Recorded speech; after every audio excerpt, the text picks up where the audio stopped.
सास का मायका प्रेम। रिद्धि की सास को हर वक्त अपने मायके का गाना गाने की आदत थी।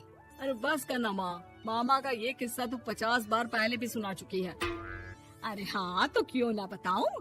तेरे चाचा तो उस वक्त हाथ झाड़ कर खड़े हो गए थे। तब मामा ही था तेरा जो आगे आया और मदद की। देखो अब ठीक है ना, जो हो गया सो हो गया। क्यों एक बात को हमेशा गाती रहती हो। अब तो बहू घर आ गई है, उसे तो सबको मान कर चलना है ना, कि सिर्फ सास का मायका ही समझेगी वो। तभी वहाँ रिद्धि आ जाती है। माँ, आज मैं घर जा सकती हूँ? माँ को मेरी बहुत याद आ रही है। शादी के बाद एक बार भी नहीं गई। हाँ तो कौन जाता है। अरे मेरी शादी के बाद जब मैं विदाई होकर आई, इतना बड़ा ससुराल मेरा, खाने वाले 10 लोग और बनाने वाली मैं सिर्फ एक। ऐसा लग रहा था जैसे सिर्फ खाना बनाने के लिए ही ब्याह किया है। वो तो मेरा भाई था, गांव से एक काम करने वाली चाची को भेज दिया जो मेरा हाथ पटाती थी, और उसको पैसा, खाना, कपड़ा, रहने के लिए कमरा, वो सब किसने दिया था? तुम्हारे भाई ने। ये मामला रोज का था। ससुर भी जब गुस्सा होते तो वो सारी बात कह देते जो उनके मन में इतने समय से चल रही थी। मेरा भाई, भाभी, भतीजा, भतीजी सब छुड़वा दिया। मैंने जीवन भर सिर्फ तुम्हारे परिवार वालों से निभाया, लेकिन अब भी चैन नहीं है तुमको। बहू के सामने सास को लगा कि उसकी बेइज्जती हो रही है। अब सुन बहू, अपने कमरे में जा, कहीं नहीं जाना मायके वायके। घर का काम कौन करेगा? पड़ोसन। बहू समझ जाती है मामला गर्म चल रहा है। कमरे में जाने में ही भलाई है।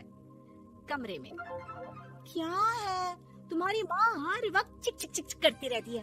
कल ताई मिली थी तुम्हारी मुझे, लेकिन मजाल है सासू माँ की उन्होंने एक बुराई की हो, लेकिन सासू माँ हाँ, जब देखो तब ससुराल के लोगों की बुराई करती रहती है।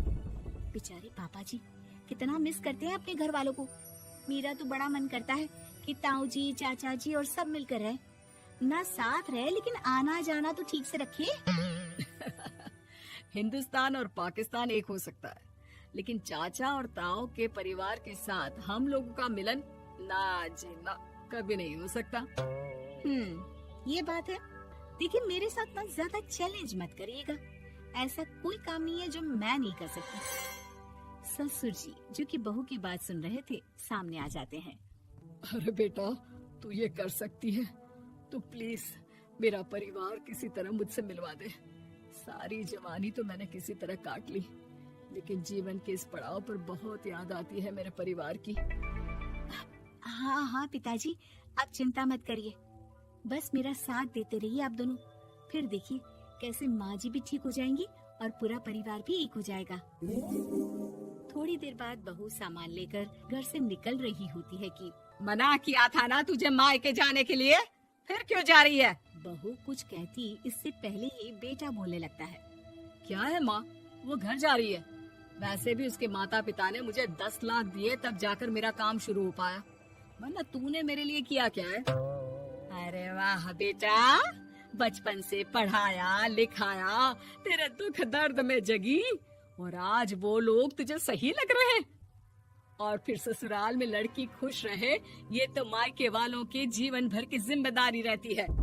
तो ये तुमको भी तो सोचना था ना।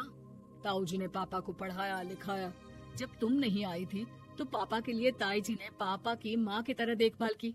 अब बोलिए। अरे तू कुछ नहीं जानता बेटा, तेरे पापा को सब पता है, तभी वो उन लोगों से वास्ता नहीं रखते। मैं उन लोगों को जानता हूँ, लेकिन मैं तुम्हें नहीं जानता कि तुम्हारे मन के लायक काम नहीं हुआ तो तुम घर की शांति बर्बाद कर दोगी। सास जोर जोर से चिल्लाने लगती है। तभी वहाँ सास का भाई आ जाता है। अरे क्यों आप लोग मेरी बहन को परेशान करते रहते हैं? पहले ये जीजा कम थे, जब बहू भी आ गई। बहन, मैंने तो 30 साल पहले ही बोला था, अपना हिस्सा ले और छोड़ इन लोगों को, चल अपने साथ। बहू समझ जाती है कि मामा ससुर की नजर किस पर है। देखा, तुम लोग मुझे अकेला मत समझना, मेरा भाई खड़ा है आज भी मेरे लिए। बहू मायके जाती है और आते वक्त साथ में एक नौकरानी ले आती है। अरे बहू, कुछ खाने को दे दे। अरे आंटी, क्यों भाभी को परेशान करती रहती हो? उनके भाई ने मुझे जिम्मेदारी दी है। किसी भी चीज की परेशानी नहीं होनी चाहिए भाभी को। जो चाहिए मुझे बोलने का। आय हाय, बहू के मायके वालों का इतना दखल। ये मेरा घर है, कोई कल का आए इसे पूरा कैप्चर कर ले, ये बर्दाश्त नहीं होगा मुझसे। क्या हो गया सासू माँ? क्यों सुबह सुबह चिल्ला रही हैं? चमेली, ओ चमेली, क्या कहा था मेरे भाई ने तुझे? अरे दीदी बहुत तेज है आपकी सासू माँ। मैंने तो बोला कुछ चाहिए तो मांग लो मुझसे। अरे निकल यहाँ से, घर को रेलवे स्टेशन बना रखा है, जो देखो वो घुमा जा रहा है यहाँ से वहाँ। ये कहीं नहीं जाएगी। ये जाएगी तो घर का काम कौन करेगा? मैं। हाँ, और क्या करती है बहुएं? घर का काम ही तो करती है, इसमें नया क्या है? तभी वहाँ ससुर जी आ जाते हैं। हाँ, तो यही बात तो तुम्हें भी समझनी चाहिए थी ना। आज बहू के मायके से नौकर आ गया तो तुम्हें बुरा लग रहा है? अरे तो उस वक्त गर्मा गर्म खाना तो सबने खाया ना। ऐसा तो नहीं है कि मेरे मायके का नौकर था तो सिर्फ मेरे लिए बनाता था। अरे निकालो इसे, फिलहाल बाद में बात करती हूँ। सास का गुस्सा जोर से नौकरानी पर फूटता है। तभी वहाँ बेटा सामान के साथ आकर खड़ा हो जाता है। चलो रिद्धि, तुम ठीक बोलती हो। मेरी माँ को तो हम लोगों की कोई फिक्र है ही नहीं, ये तो सारा दिन सिर्फ अपने बारे में सोचती है। और देखिए, मैं अब से कह रही हूँ कि अब से इस घर की तरफ आपको देखना भी नहीं है।